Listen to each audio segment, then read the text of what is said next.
بسم اللہ الرحمن الرحیم۔ السلام علیکم ورحمۃ اللہ وبرکاتہ۔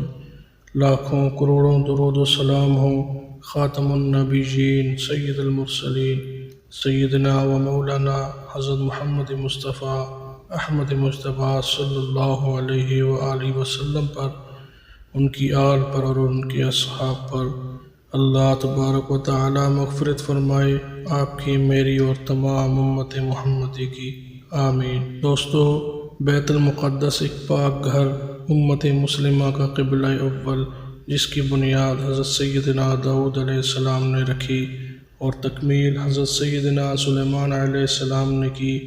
عام طور پر یروشلم کو بھی بیت المقدس کہا جاتا ہے، اور یہ ان شہروں میں سے ایک ہے جنہیں نوع انسانی انتہائی عزت و احترام کی نگاہ سے دیکھتی ہے، جس کا ذرہ ذرہ مقدس ہے۔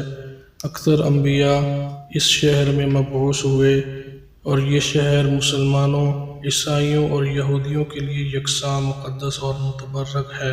حضور نبی کریم صلی اللہ علیہ وآلہ وسلم ہجرت کے بعد صحابہ کرام کو ساتھ لے کر 17 ماہ تک اسی طرف رخ کر کے نماز پڑھتے رہے۔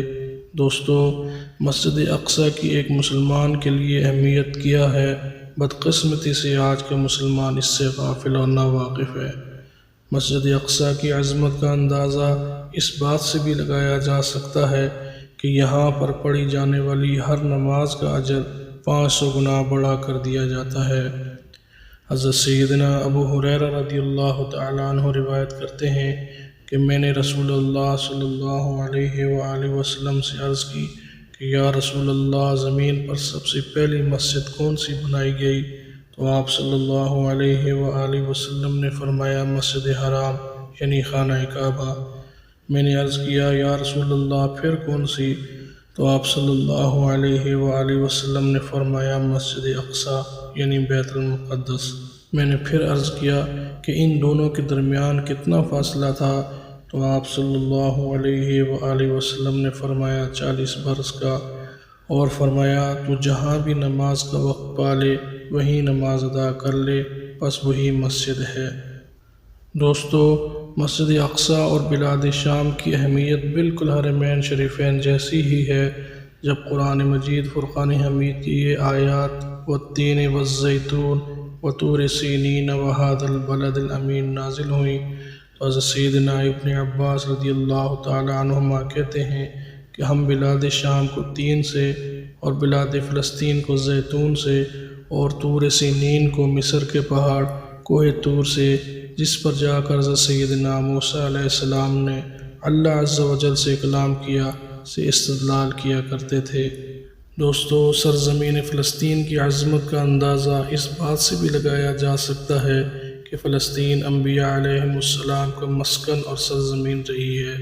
حضرت سیدنا ابراہیم علیہ السلام نے سرزمین فلسطین کی جانب ہجرت فرمائی۔ حضرت سیدنا داؤد علیہ السلام نے اسی سرزمین پاک پر سکونت رکھی اور یہیں اپنا ایک محراب بھی تعمیر فرمایا۔ حضرت سیدنا سلیمان علیہ السلام نے اسی ملک میں بیٹھ کر ساری دنیا پر حکومت فرمائی۔ حضرت زکریا علیہ السلام کا محراب بھی اسی شہر میں ہے۔ حضرت موسیٰ علیہ السلام نے اسی ملک کے بارے میں اپنے ساتھیوں سے فرمایا تھا کہ اس مقدس شہر میں داخل ہو جاؤ۔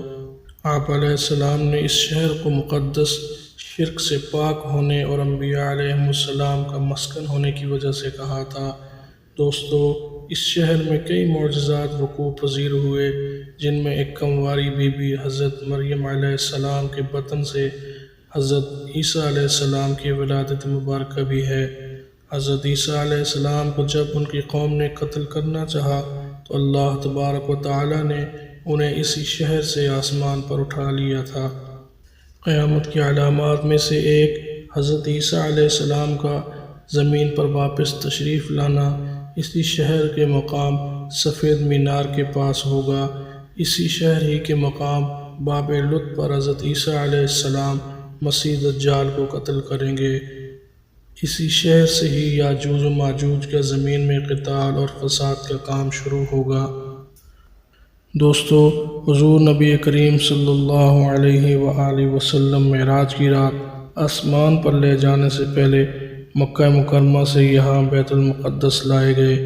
رسول اللہ صلی اللہ علیہ وآلہ وسلم کی وصال کے بعد حضرت سیدنا ابو بکر صدیق رضی اللہ تعالی عنہ کو ارتداد کے فتنے اور دیگر کئی مشکلات سے نمٹنے کے لیے عسکری اور افرادی قوت کی کمی کے باوجود بھی ارض شام و فلسطین کی طرف آپ صلی اللہ علیہ وآلہ وسلم کا تیار کردہ لشکر بھیجنا بھی ایک ناقابل فراموش حقیقت ہے۔ حضرت سیدنا فاروق اعظم رضی اللہ تعالیٰ عنہ کے سنہری دور خلافت میں دنیا بھر کی فتوحات کو چھوڑ کر محض فلسطین کی فتح کے لیے خود سیدنا عمر رضی اللہ تعالیٰ عنہ کا چل کر جانا اور یہاں پر جا کر نماز ادا کرنا اس شہر کی عظمت کو ظاہر کرتا ہے۔ دوستو، اتنی عظمتیں ہونے کے باوجود آج سرزمین فلسطین لہو لہو ہے۔ آج فلسطین کے مسلمان یہودیوں کی ظلم کی چکی میں پس رہے ہیں اور آج بیت المقدس پھر صلاح الدین ایوبی رحمۃ اللہ علیہ کو پکار رہی ہے، لیکن آج کا مسلمان اور ہمارے حکمران بے حس ہو چکے ہیں اور بزدلی کا لبادہ اوڑھے تماشا دیکھ رہے ہیں۔ لیکن تاریخ یہودیوں کے مظالم سے زیادہ مسلمان حکمرانوں کی بے حسی اور بے غیرتی کو یاد رکھے گی۔ اللہ عز و جل کے کرم سے فلسطینی دنیا اور آخرت میں ضرور سرخرو ہوں گے۔